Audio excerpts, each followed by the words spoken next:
Halo dan selamat datang kembali. Hari ini kita bakal menelusuri jejak masa lalu yang jauh banget. Kita bedah bab 7 dari materi sumber Anda soal cara kerja inovasi. Fokus kita kali ini, inovasi prasejarah. Kita kan sering mikir inovasi itu ya soal teknologi canggih, perubahan super cepat gitu ya. Tapi coba dibayangin, dunia di mana kemajuan itu pelan banget, hampir nggak kerasa seumur hidup. Tapi justru di zaman batu itulah ada lompatan-lompatan inovasi yang wah fundamental banget. Jadi yuk kita gali bareng. Betul sekali. Kita akan lihat nih, gimana pertanian, terus pencinakan anjing, perkakas zaman batu yang makin canggih, sampai pengendalian api, itu semua tuh gelombang inovasi awal. Dan yang seru, prosesnya itu polanya mirip loh sama inovasi zaman sekarang. Ada kondisi-kondisi tertentu yang bikin ini mungkin terjadi. Oke, kita mulai dari pertanian ya. Sekarang sih rasanya kayak udah bagian hidup kita aja ya kan. Tapi ini kan revolusi gede banget. Inovasi yang dampaknya kayak mesin uap atau internet lah. Kenapa ya kok munculnya bisa dibilang barengan sekitar 10.000, 12.000 tahun lalu di banyak tempat pula? Ya, nah, kunci utamanya itu ternyata perubahan iklim global. Akhir zaman es itu bawa perubahan besar-besaran. Kondisi jadi lebih hangat, terus lebih basah, dan yang penting banget nih, iklimnya jadi jauh lebih stabil. Dari dekade ke dekade, nggak se-ekstrem sebelumnya. Lebih stabil ya? Ya, plus kadar CO2 di udara juga naik. Ini penting banget buat tanaman kan? Tanaman liar yang jadi cikal bakal pangan kita, kayak gandum, padi gitu, jadi tumbuh lebih subur, lebih gampang dibudidayakan. Oh, jadi bukan karena orang zaman es itu kepepet susah makan gitu, justru sebaliknya ya? Betul, justru selama zaman es itu kondisinya keras banget. Dingin, kering, CO2 rendah, iklimnya naik turun drastis. Susah banget mau bangun pertanian menetap kalau kondisinya nggak pasti gitu. Sumber Anda tuh nekenin, pertanian nggak lahir dari putus asa, malah munculnya di wilayah yang justru lagi subur-suburnya, lagi berkelimpahan. Kayak di Bulan Sabit Subur Timur Tengah, Lembah Yangtze di China, dataran tinggi Andes. Tempat-tempat ini kaya sumber daya, jadi orang bisa eksperimen gitu. Wah, itu beda banget ya sama bayangan umum. Jadi, kondisi lingkungan yang membaik ini jadi pemicunya ya? Iya, bisa dibilang gitu. Lingkungan yang lebih stabil, lebih kaya, bikin populasi bisa tumbuh dan menetap.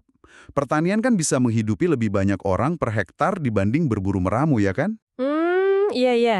Dan fakta kalau pertanian ini muncul sendiri-sendiri, independen, di paling nggak 6 lokasi beda, Timur Dekat, China, Afrika, Amerika Selatan, Amerika Tengah Utara, Nugini, dalam rentang waktu beberapa ribu tahun aja, itu nunjukin kalau kondisi globalnya emang udah matang. Jadi bukan karena manusia tiba-tiba jadi lebih pintar atau gimana, tapi lebih karena planet kita ini menyediakan panggung yang pas buat inovasi ini muncul, gitu. Oke, oke. Dari ngolah tanah kita pindah ke inovasi lain yang melibatkan makhluk hidup nih.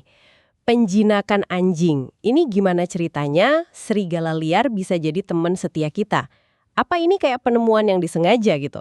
Kayaknya sih awalnya nggak sengaja ya. Prosesnya itu mungkin dimulai dari serigala-serigala yang paling berani atau paling nggak takut sama manusia. Mereka deketin perkemahan buat cari sisa makanan. Oh, cari sisaan ya. Mungkin garis keturunan anjing itu mulai pisah dari serigala sekitar 40.000 tahun lalu.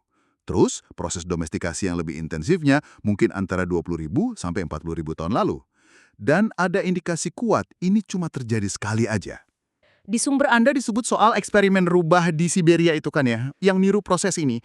Katanya hasilnya lumayan mengejutkan ya. Ah iya, eksperimen Dmitri Belyaev. Itu terkenal banget. Jadi dia itu cuma milih rubah berdasarkan jinak atau enggaknya aja, dari generasi ke generasi.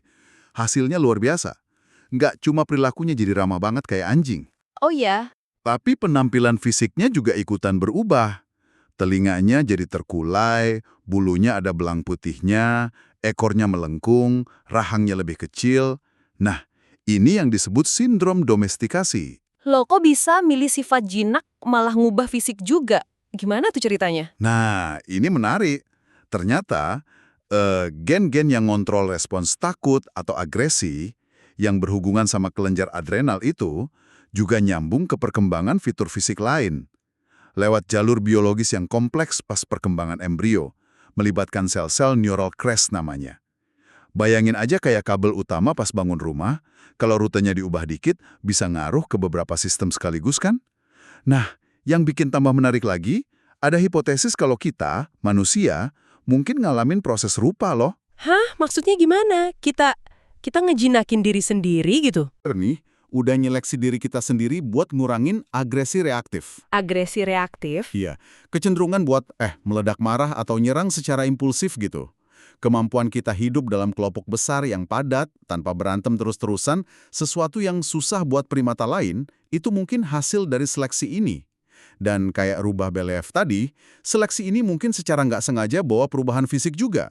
Muka kita jadi lebih rata, rahang lebih kecil, bahkan otak kita sedikit menyusut loh dalam 20.000 tahun terakhir. Wah, serius? Iya, ini bisa dilihat sebagai semacam inovasi sosial dan biologis yang bikin kita bisa kerjasama dalam skala besar. Keren kan? Itu perspektif yang beda banget ya soal evolusi kita sendiri. Oke, coba kita mundur lagi lebih jauh, ke zaman batu akhir.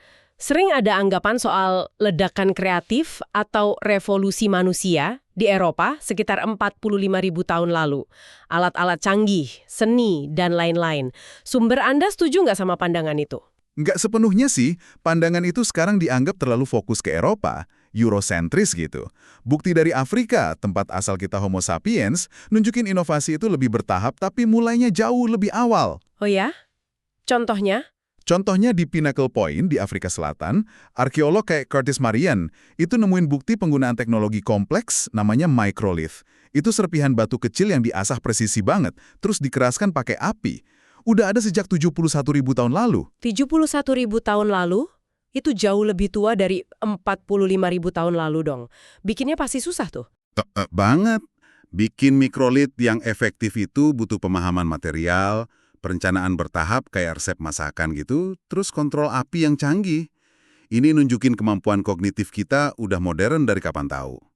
Di Afrika juga ditemuin bukti penggunaan tulang buat alat, pigmen oker buat pewarna, manik-manik dari cangkang, terus jaringan pertukaran bahan baku jarak jauh. Semuanya puluhan ribu tahun sebelum ledakan di Eropa. Jadi, inovasi di Eropa itu kemungkinan dibawa sama manusia modern yang pindah dari Afrika ya? Udah bawa bekal teknologi dari sana? Iya, kemungkinan besar gitu. Mereka udah punya fondasi teknologi dan perilaku ini. Nah, kenapa kok inovasi ini kayaknya berkembang pesat di tempat-tempat pesisir kayak Pinnacle Point itu? Ini bisa dukung populasi yang lebih padat dan menetap. Ah, oke. Ini penting, karena nyambung ke teori dari Mark Thomas sama Joe Henrich soal peran demografi dalam inovasi. Jadi populasi yang lebih gede dan saling terhubung itu kuncinya. Berarti kalau terisolasi, inovasi bisa mati dong? Teori mereka bilang gitu. Populasi yang lebih besar itu punya lebih banyak otak kolektif. Maksudnya, lebih banyak potensi penemu, lebih banyak orang yang bisa jadi spesialis, terus ide-ide baru lebih gampang nyebar dan bertahan. Sebaliknya, populasi kecil yang terisolasi itu berisiko kehilangan pengetahuan yang kompleks. Contoh yang tragis banget itu Tasmania. Oh, Tasmania ya. Gimana ceritanya? Jadi, setelah mereka terisolasi karena naiknya permukaan laut sekitar 10.000 tahun lalu, populasi mereka kan kecil ya, sekitar 4.000 orang. Nah, mereka itu nggak cuma gagal bikin inovasi baru, tapi malah kehilangan teknologi yang tadinya udah ada. Kehilangan? Teknologi apa aja tuh? Kayak alat dari tulang, pakaian buat musim dingin, jaring ikan, tombak yang ujungnya ada durinya. Hilang gitu aja. Ini bukan karena mereka jadi bodoh atau gimana ya, tapi karena populasinya terlalu kecil buat bisa menjaga dan mewariskan pengetahuan kolektif yang kompleks itu dari generasi ke generasi. Wow. Ini nunjukin betapa pentingnya koneksi dan pertukaran ide, bahkan dari zaman prasejarah sekalipun. Kita udah singgung api beberapa kali nih. Seberapa fundamental sih peran api sebagai inovasi prasejarah? Jangan-jangan ini yang benar-benar memanusiakan kita ya?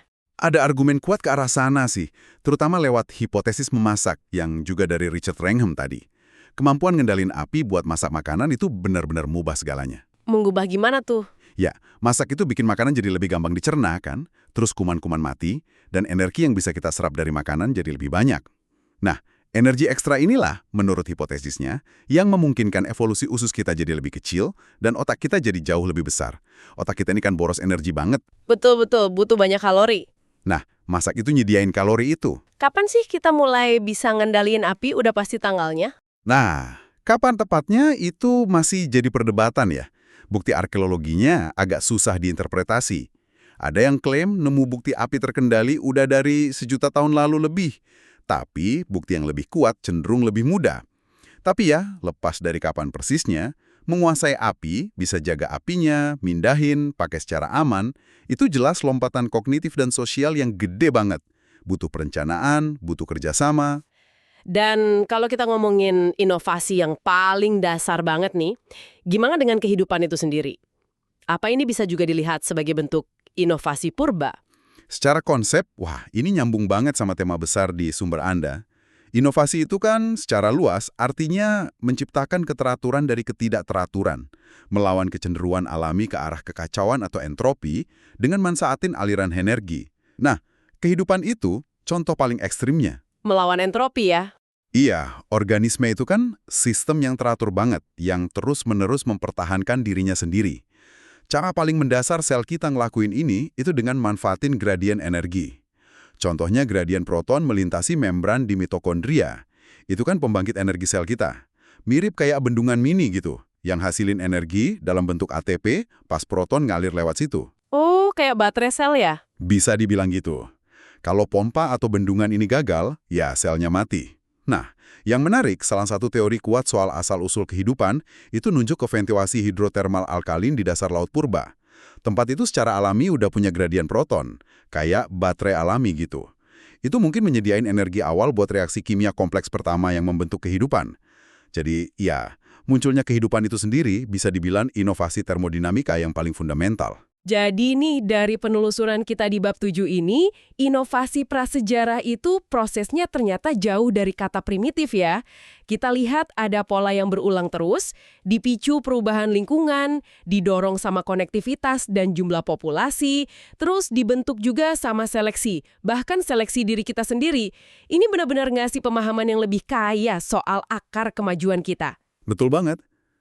Pelajaran pentingnya tuh, inovasi tuh jarang banget berupa ide jenius satu orang yang muncul tiba-tiba gitu aja. Seringnya tuh proses bertahap, numpuk, kolektif, dan sangat tergantung sama konteksnya ekologi, demografi, struktur sosial.